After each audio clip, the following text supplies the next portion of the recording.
हमारे YouTube channel the explainer को subscribe करें।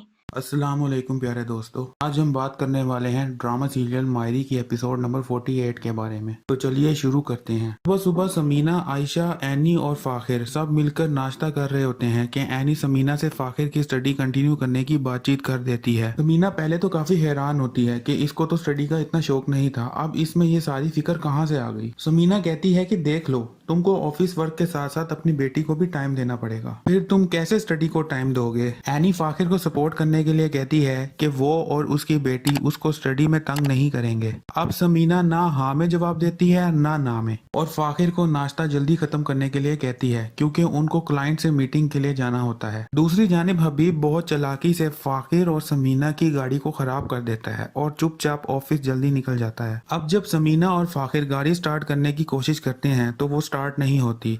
फाखिर को कुछ समझ नहीं आ पाता और समीना रेंट की कार सर्विस मंगवाने का कहती है। राहिला अपने रूम की विंडो से ये सब कुछ देख लेती है। अब वो समीना के रास्ते में बहुत सारा ऑयल फेंक देती है ताकि समीना फिसलकर जमीन पर गिर पड़े। इससे पहले कि समीना उधर पहुंचती, एनी वहां से गुजरने की कोशिश करती है मगर फिसलकर गिर जाती है। अब आयशा और फाखिर भी मौके पर आ जाते हैं। सब मिलकर एनी को उठाकर हॉस्पिटल के लिए निकल जाते हैं। राहिला सोचती है कि गलत बंदी जमीन पर गिरी, पर काम तो फिर भी हो गया। हॉस्पिटल में काफी टाइम वेट करने और परेशान होने के बाद डॉक्टर और फाखिर वार्ड से बाहर आते हैं और समीना और आयशा को बताते हैं कि एनी को हल्की सी चोट लगी है और वो ठीक हो जाएगी। अब समीना फाखिर को ऑफिस में सिचुएशन पता लगवाने का कहती है। दूसरी जानिब ऑफिस में हबीब और खावर मिलकर क्लाइंट्स के तमाम क्वेश्चन और डाउट्स को प्रोफेशनली डील कर रहे होते हैं। क्लाइंट्स काफी सेटिस्फाई होते हैं और डील साइन कर देते हैं। अब समीना और फाखिर एनी और आयशा के साथ वापस घर आ चुके होते हैं। समीना एनी को अपनी सेहत का ख्याल रखने का कहती है, जबकि आयशा पूछती है कि जिस जगह पर एनी गिरी थी उस जगह इतना ज्यादा तेल किसने गिराया था। समीना और फाखिर के पास इन सब बातों के लिए इतना वक्त नहीं होता है, वो क्लाइंट्स की मीटिंग के लिए पहले ही काफी लेट हो चुके होते हैं, तो इसलिए वो घर छोड़कर चले जाते हैं। अब सीन बदलता है और हम देखते हैं कि फराज शाजिया के पास मोबाइल फोन के बिजनेस में हुए सारे प्रॉफिट का हिसाब देने के लिए एक रेस्टोरेंट में जाता है। शाजिया उससे बिजनेस की बातों से ज्यादा रोमांस की बातें कर रही होती है मगर फराज उन बातों को बिल्कुल भी नहीं समझ पा रहा होता। फिर फराज उधर से एक्सक्यूज करके जाना चाह रहा होता है लेकिन शाजिया उस पर डोरे डाल रही होती है और उसको रोक लेती है। इसके बाद शाजिया उसको शादी के लिए प्रपोज कर लेती है।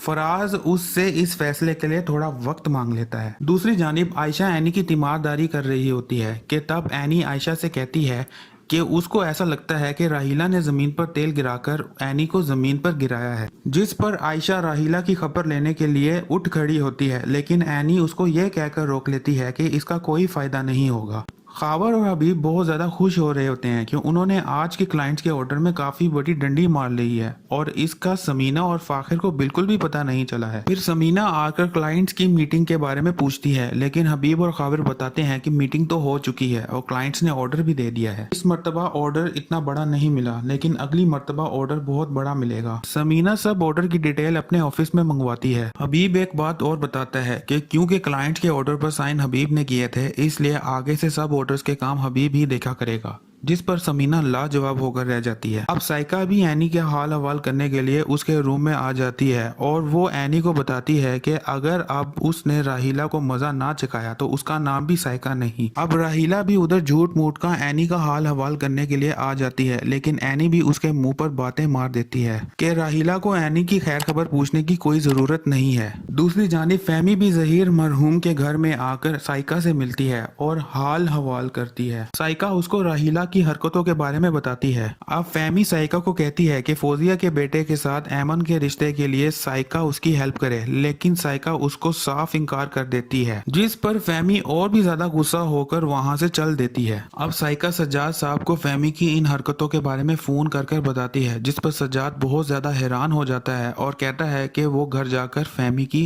खबर लेगा। अब सज्जाद इन बातों को लेकर काफी गुस्से में होता है और ड्राइविंग कर रहा होता है कि उसको फहमी खुद ही फोन कर घर वापस जल्दी आने का कहती है। तब ही सज्जाद सारा का सारा लेक्चर फोन पर ही शुरू कर देता है, जिस पर फहमी काफी घबरा जाती है। सज्जाद फोन में इतना गुम होता है कि उसका एक्सीडेंट हो जाता है और फहमी को एक्सीडेंट की खबर सज्जाद की हेल्प करने की कोशिश करने वाले लोग फोन पर देते हैं। दूसरी जानिब साइका हबीब को राहिला की हरकतों के बारे में सब कुछ बताने के लिए आती है लेकिन हबीब उन सब बातों को बिल्कुल भी ध्यान से नहीं सुनता। साइका भी हबीब और राहिला दोनों को वार्निंग दे रही होती है कि हबीब को फोन पर सज्जाद के एक्सीडेंट की खबर मिलती मिलती है और वो उधर से तेजी से चल देता है। ये सब कुछ साइका और राहिला को भी पता चल जाता है। दूसरी जानिब फराज शाजिया की शादी के प्रपोजल को लेकर काफी परेशान होता है और उसको कुछ समझ नहीं आ पा रहा होता कि वो क्या फैसला करे। उसी वक्त साइका आती है और उसको हाल में हुए सज्जाद के एक्सीडेंट की खबर बताती है और कहती है कि चलो हॉस्पिटल चलें। नेक्स्ट सीन में सब लोग इकट्ठे होकर ऑपरेशन थिएटर के बाहर डॉक्टर के बाहर आने का वेट कर रहे होते हैं कि तब ही हबीब और फाखिर बाहर आते हैं और फराज को सज्जाद की डेथ की खबर का बताते हैं